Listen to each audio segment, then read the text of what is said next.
L'opinion populaire. Cube Radio. Cube Radio. En direct à LCN. À LCN. C'est l'heure d'aller rejoindre Richard Martineau dans les studios de Cube Radio. Allô, Richard? Salut, Audrey. Tu voulais revenir sur ces campements pro-palestiniens qui se multiplient, oui, aux États-Unis, mais là, c'est chez nous, là, sur le campus de l'Université McGill depuis quelques jours. Ben oui, 80 tentes là, qui sont là. Écoute, on a le droit de manifester au Québec, au Canada, bien sûr, on a le droit de manifester, puis effectivement, on a le droit de critiquer le régime israélien lorsqu'on voit ce qui se passe à Gaza, 50% des bâtiments qui sont détruits, la famine, des enfants qui meurent et tout ça. Bien sûr qu'on a le droit de manifester, mais là, on dit que ça chire pas à peu près. Là, ils scandent vraiment des slogans qui sont antisémites et qui remettent en question même le droit à Israël d'exister. C'est une chose de dire on est contre ce régime-là, on trouve que le régime réagit trop fort, mais de là à remettre en question le droit d'Israël d'exister, à haranguer les étudiants qui sont juifs, on veut pas ça. Pourquoi ils ne manifestent pas devant le consulat d'Israël? Ça, c'est une chose. Je veux rappeler à ces gens-là que le Canada était le premier pays du G7 à venir en aide aux Gazaouis. C'est un des pays qui donne le plus d'argent, qui envoie le plus d'argent en aide humanitaire aussi. Là, c'est important de le dire. Et ces gens-là, c'est pas tous des jeunes étudiants. Là. Il y a des gens là-dedans, officiellement, ce sont des étudiants, mais officieusement, il y a des groupes très organisés.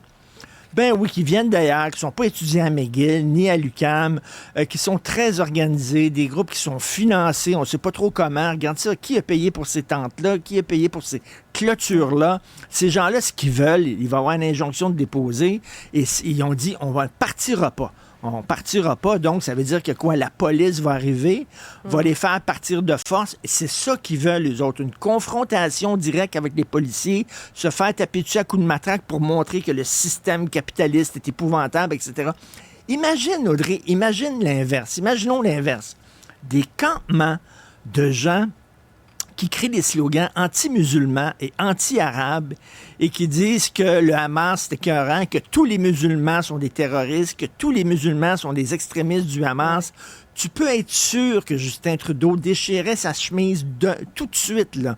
Et Mme El-Gawabi, là, qui lutte contre l'islamophobie pour le gouvernement Trudeau, là, elle serait de toutes les tribunes et elle dirait c'est épouvantable et tout ça. On n'accepterait pas ça. Pourquoi on accepte ce genre de discours-là? Je le dis toujours, les lendemains des attaques terroristes, on se fait dire pas d'amalgame, ne dites pas que tous les musulmans sont des terroristes, c'est fou, faut pas les mettre tous dans le même sac. Eh bien, la même chose, là, c'est pas tous les juifs qui appuient le régime israélien, mais là, on est en train de chirer. Et moi, je suis assez pessimiste parce que ces gens-là, ce qu'ils veulent, c'est une confrontation directe avec les policiers. Et puis, on regarde les images qui se sont passées aux États-Unis. C'était assez laid, merci. Ça peut arriver ici aussi. Ça serait très dommage, mais vraiment, c'est une situation assez grave. Le printemps risque d'être chaud, Audrey. Oui, effectivement, on va suivre l'évolution de la situation, bien entendu. Tu voulais revenir sur ce témoignage d'une infirmière à bout de souffle qui a expliqué pourquoi elle avait quitté le système public.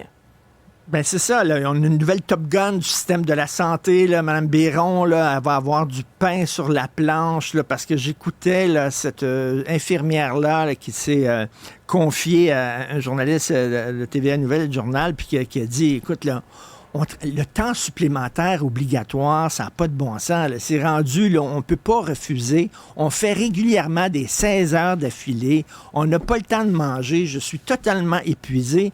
Écoute, et ça, c'est une spirale vers le bas.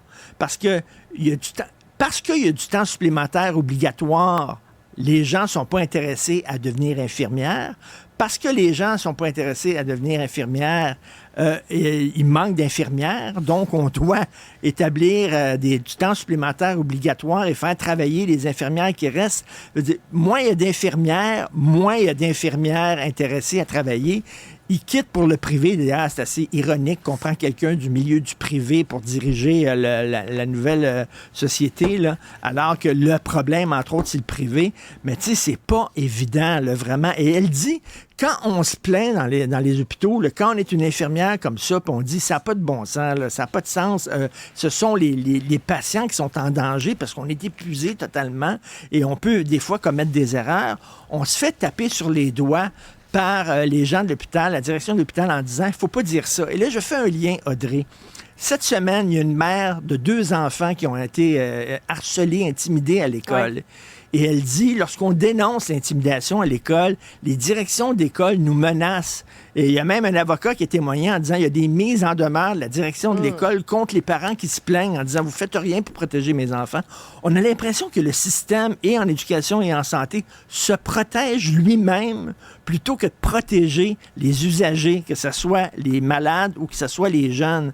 En disant, quand quelqu'un tire la sonnette d'alarme en disant, ça va pas bien, il y a un problème, au lieu de régler le problème, on dit non, c'est vous le problème. Regarde l'UPAC, on disait, là, ça va pas bien. Au lieu de régler ce qui se passait, c'est-à-dire la corruption, non, ils prenaient leur temps, leur énergie et tout ça, à savoir qui avait parlé aux journalistes, d'où provenaient les fuites. Donc, on dirait que le système se protège lui-même. Je dis bonne chance à Mme Biron, mais écoute, on a tellement vu au fil des années, Audrey, là, des gens qui ont supposément là, tenté là, de changer le système et ça n'a pas fonctionné. On a utilisé des médecins, on a utilisé des gestionnaires.